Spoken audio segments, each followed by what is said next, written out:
예, 감사합니다. 오늘은 목회 이중직 본질을 해결해야 됩니다 하는 주제의 말씀을 드립니다.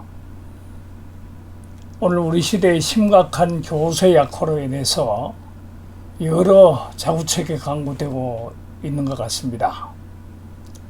너무나 당연한 일일 것입니다. 이런 때에 곧 개최될 우리 교단 총회에서도 아마 이중직 문제가 법제화될 전망이라고 합니다. 우리 교단 국내 선교부는 포스트 코로나 시대에 새로운 목회 유형의 개발과 지원을 미리 준비하기 위해서 자비량 목회를 교단이 인정하는 목회 유형의 하나로 허락해달라 하는 건의를 했다는 보도를 봤습니다. 이걸 보면은 이제 이중직 목회는 일반화될 목회 유형이 될 것 같습니다. 나도 충분히 이해합니다. 옳고 그름을 떠나서 생존을 위한 구여지책일 것이고, 또 법제화가 되든 안 되든 안 되어도 어쩔 수 없이 목회의 한 방법이 될 수밖에 없지 않겠는가, 그렇게 전망합니다. 현실적인 돌팔구가 될 수밖에 없기 때문입니다. 우리 교단이 한동안 목회자 생활비 평준화 운동으로 잘 견뎌왔습니다만은, 이제 도시교회조차도 점점 더 여력을 잃어가고 있으니 자구책을 강구할 수밖에 없다 하는 겁니다.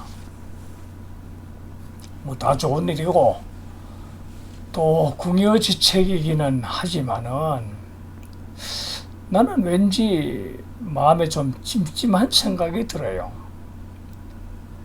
왜냐하면 교회나 목사의 문제는 본질적인 방법으로 해결해야 하는 것이 좋기 때문입니다. 미안하지만 목사는 목회 열매로 살아야 됩니다. 물론 이중직의 문제는, 이 문제의 원조는 바로 사도 바울이었죠. 사도 바울은 텐트를 만들면서 소위 텐트 메이킹 미션, 텐트를 만들면서 선교를 했어요. 이미 우리 사회, 우리 교단 안에서는 자비량 선교라는 그런 말에 익숙해 있습니다. 그런데 나는 자꾸 목사는 교회에서 성부를 봐라, 그런 생각이 들어요. 고루한 의식에 사로잡혀 있는 소위 꼰대 사고방식인지 몰라도, 아무튼 목자는 양젖을 먹고 살아라, 양을 살찌우고 목장을 더 튼튼하게 하는 것이 제일 좋은 해결책이 아니겠는가, 그렇게 생각이 듭니다.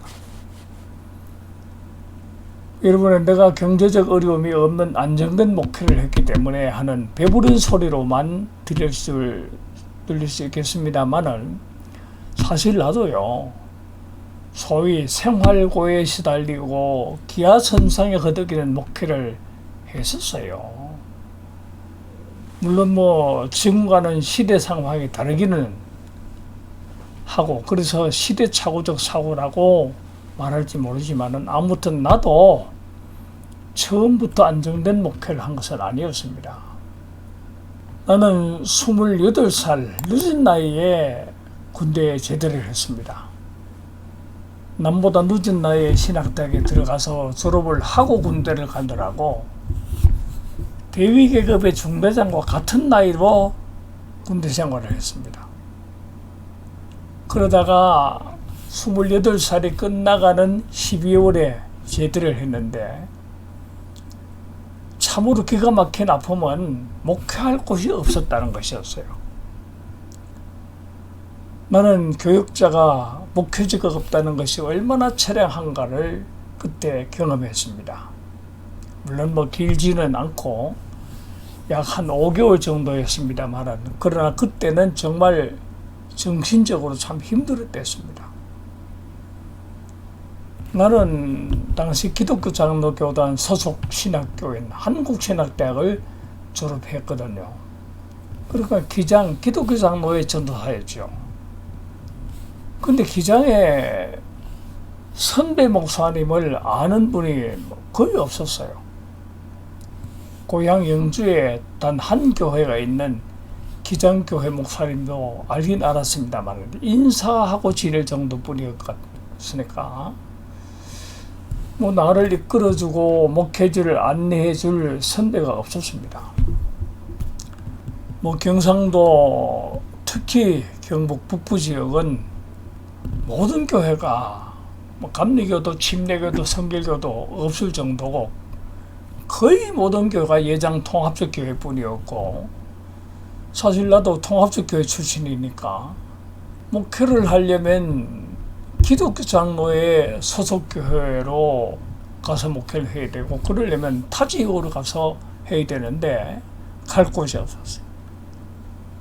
그래서 사실 목회지를 구하기 위해서 기독교 장로회 교회가 많은 충청도 지역에 있는 친구들을 찾아가 다니기도 했습니다만은 그때는 내 친구들조차도 뭐 아직 전도사 수준이었으니까 별 도움이 못 됐고요. 그때 단 한 교회가 있었던 영주에 있었던 기장교회에 마침 담임 목사 자리가 비어 있어서 교회에서 처음에는 나를 담임 목사 자리로 부른다고 했는데 나중에 나이가 어리다고 거절했어요. 그래서 정말 나는 그때 바람 부는 허벌판에 홀로 서 있는 그런 기분이었습니다. 거기다가 결혼할 날짜는 다가오는데 갈 곳은 없고 한심한 처지였습니다. 기차를 타고 가다가 저 멀리 시골 동네 산 밑에 서 있는 작은 교회를 보면은 기차에서 뛰어내려서 달려가고 싶은 정도의 그런 마음이었어요. 그렇게 방황하던 어느 날 당시에 안동 경안성서신학원의 원장으로 심무하시던 김기수 목사님으로부터 빨리 안동으로 오라는 전보를 받았습니다.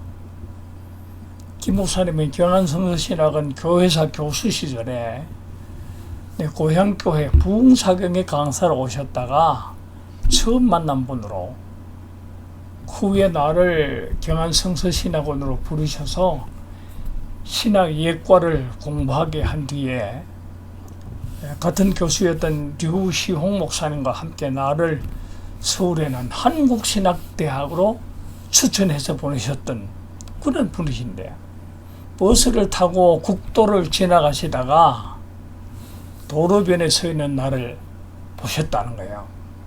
내가 제대한 것을 짐작을 하시고 나를 부르신 거예요. 나는 곧바로 안동으로 김기수 목사님을 찾아뵙고 김 목사님은 나를 안동 경안중고등학교 윤리 담당 교사 및 교목으로 오라고 제안을 하셨어요. 김 목사님이 당시에 그 학교의 이사장이셨기 때문에 교사 임명권을 가지고 오셨기 때문에 또 마침 교목의 공석이었기 때문에 절호의 기회였습니다. 봉급은 중등교사 초봉에 해당하는 12만 원을 준다고 하셨어요. 나는 뭐 너무 감사해서 그러겠다고 약속을 드리고 이제 집으로 돌아와서 이제 교목으로 갈 준비를 했는데 그 다음 주에 경안성서신학원 은사이기도 하고 나의 멘토 역할을 하셨던 당시 상주교회를 심무하시던 류시홍 목사님께 군대 제대했고 경안학교 교목으로 가게 됐다는 인사를 드리기 위해서 찾아가 뵈었습니다.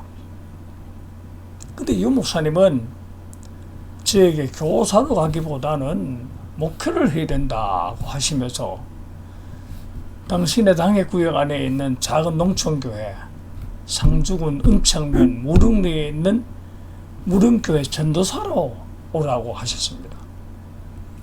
교인은 10명이고 사례비는 12,000원이라고 하셨어요. 경안중고등학교 교목 사례의 꼭 10분의 1이었습니다. 나는 처음에는 고민을 많이 했습니다. 당시 중고등학교 교목 자리는 아주 괜찮은 자리였거든요.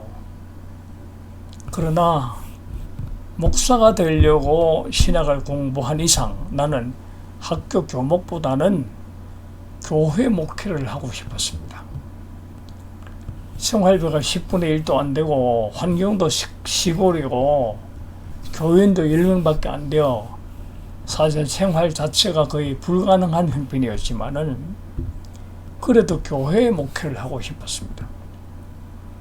그래서 안동 김기수 목사님께 찾아가서 양해를 구하고 상주 무릉교회 전도사로 가기로 결정을 하고 부임 날짜는 결혼식을 하고 꼭 일주일 뒤로 약속을 했습니다. 그래서 결혼하고 꼭 일주일 되는 때에 정말 꿈에 부푼 마음으로 작은 이삿짐을 용달차에 싣고 무릉교회를 찾아가서 부임을 했습니다. 신혼의 아내를 데리고 부임한 무릉교회는 거의 황폐한 수준이었습니다. 당시에는 전화는 물론 전기도 없었고 어른교회는 10명이 아니라 5명 뿐이었습니다. 후에 유시영 목사님 만나서 항해하듯 말씀드렸죠. 목사님, 교인이 10명이라고 하셨잖아요. 그런데 5명 뿐이던데요.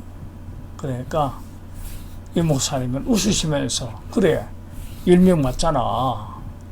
지금의 5명과 너희 부부 2명 그리고 성부 성자 성령 3위를 합치면 10명 맞잖아 라고 하셔서 한참이나 웃었습니다. 그러고 보면은 저는 성부 성자 성령님을 우리 교인으로 모시고 목회를 시작했어요.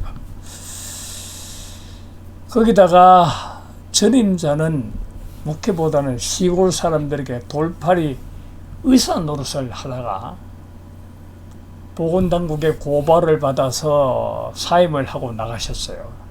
당시에는 의사가 귀하던 때이기 때문에 동네 전방에서 약을 팔았고 주사만 놓을 줄 알면은 의사 노릇을 하는 돌팔이가 많았던 때였습니다. 그래서 사택이고 교회고 교회 화단 구석구석에는 단속을 피하기 위해서 파묻어 놓은 숨겨놓은 약병으로 가득했었어요.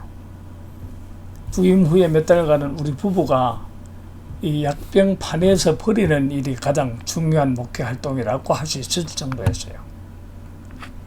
사실은 제가 지난 7월 18일 날 무릉교회 창립 78주년에 초청을 받아서 가서 설교를 하고 대접을 잘 받고 왔는데 지금은요 아주 버젓한 시골 교회가 되어 있었습니다.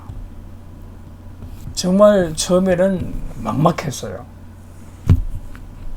부임은 했지만 교인이 없으니까 할 일도 없었고 12,000원 생활비로서는 생활도 어려웠어요. 그것도 제대로 잘 못 주니까 신혼의 아내를 굶기는 일도 한두 번이 아니었습니다.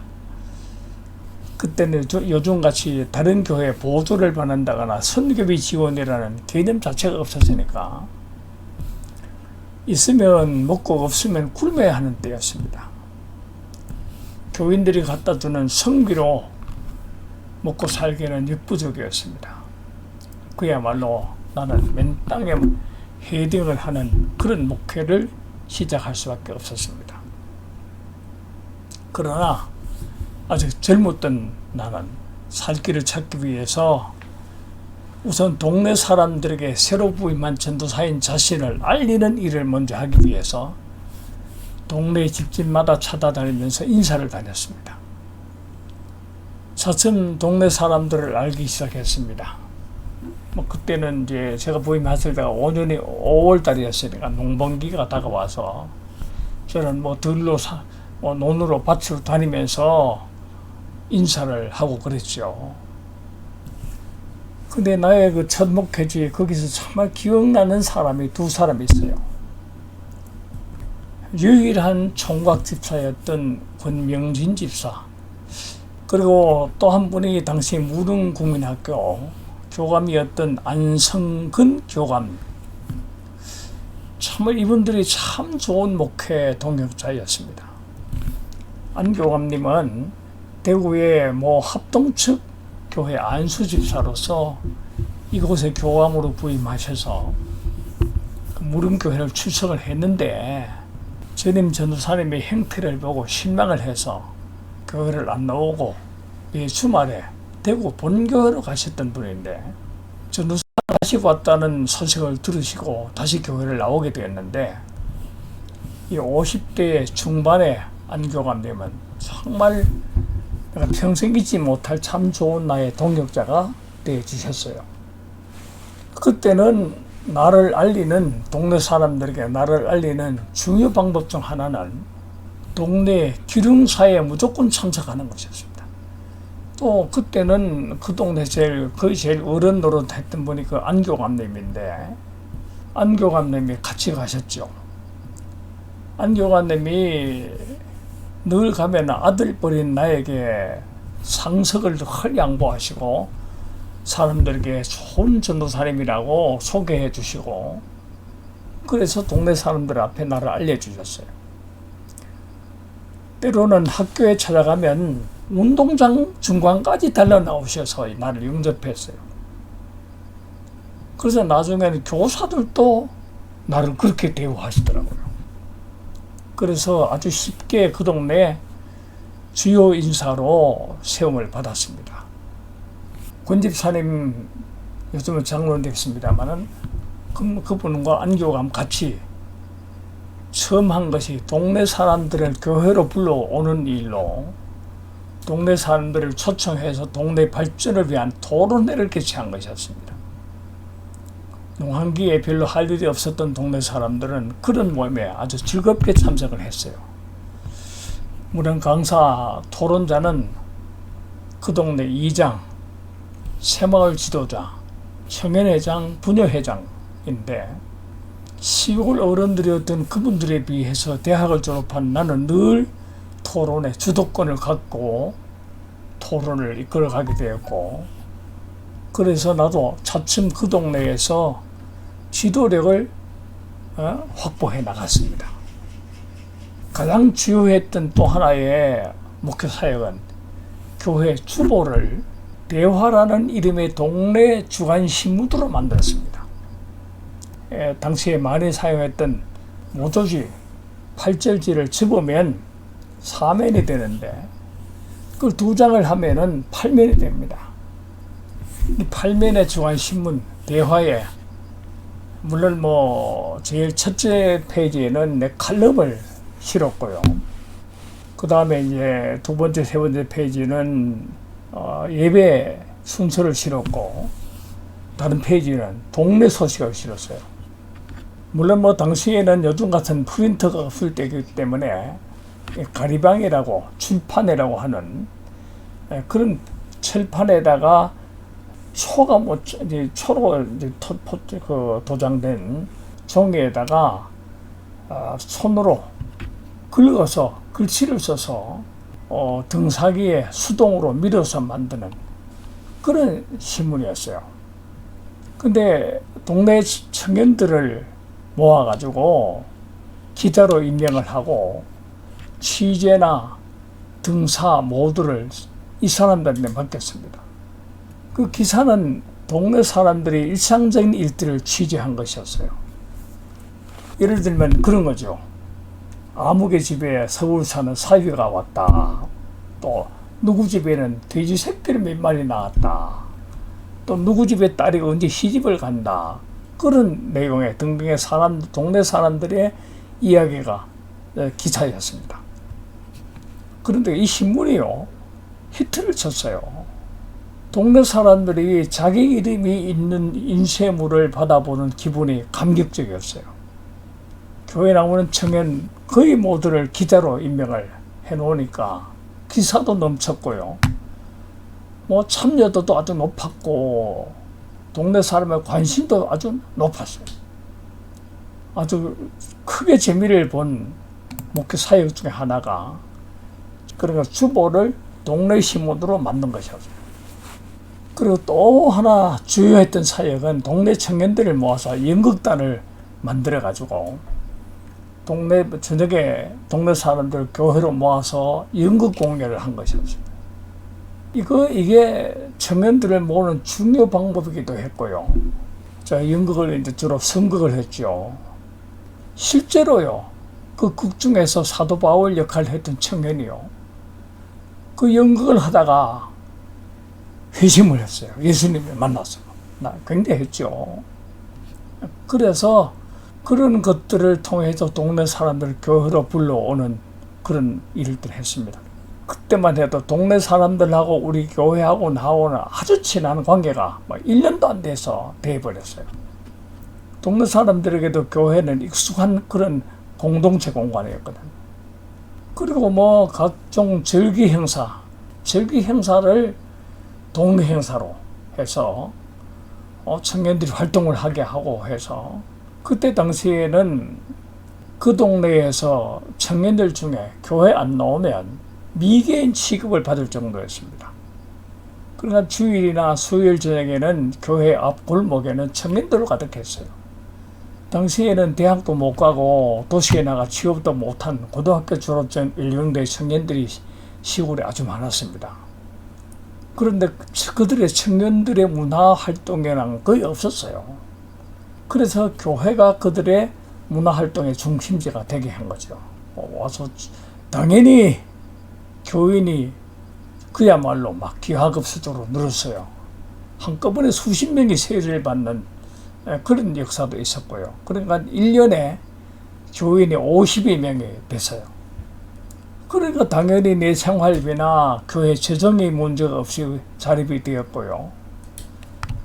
정말 밥 굶으면서 시작된 신혼세대, 새세대 우리 아내는 동네 모든 사람들의 사모님이 될 수 있었습니다. 이거는 무슨 내 목회 자랑하려고 하는 얘기가 아니라 힘들어도 방법을 찾고 선교 대상자들, 동네 사람들에게 다가가서 부딪혀보면은 길이 열린다는 그런 이야기를 내가 하는 거예요. 어려워도 본질로 해결책을 찾으면 사라진다는 겁니다. 이중직을 해야 하지만은 본질적인 거는 아니고 차선책일 뿐이라는 겁니다. 잘못하는 것은 아니지만은 최선의 방법은 아니란 겁니다. 법으로 정한다고 일반화시켜서는 안 되고 또 하나의 목회 방법으로 당연시 되어서는 안 되는 겁니다. 사도 바울의 경우처럼 전도하는 방법으로서는 환영할 일이지만은 그것이 주요 목회 수단이 된다든지 목회가 되는 것은 바람직한 것은 아니죠. 목사의 본질은 목양입니다. 물론 목양의 방법이 이중직일 수 있습니다만은 그 이중직이 자기 생활수단이 되어버리면 그런 직업이 되는 것이고 생활수단이 중요하기는 하지만은 목회가 목회자의 생활수단이 되는 거지 그 목회 이외에 어떤 다른 것이 생활수단으로 되는 것은 바람직하지 않다는 겁니다. 목사는 목회로 승부를 봐야 합니다. 목회보다 다른 것을 견줄질하는 것을 하면은 안 됩니다. 내 이 이야기를 원론적인 이야기로 들었으면 좋겠습니다.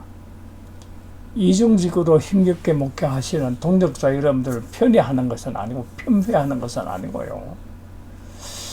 이름 없이 빛 없이 자비령 선교로 헌신하는 많은 동역자가 있는데 존경하고 시하드립니다. 여러분들의 수고와 헌신을 하나님이 기억하실 것입니다.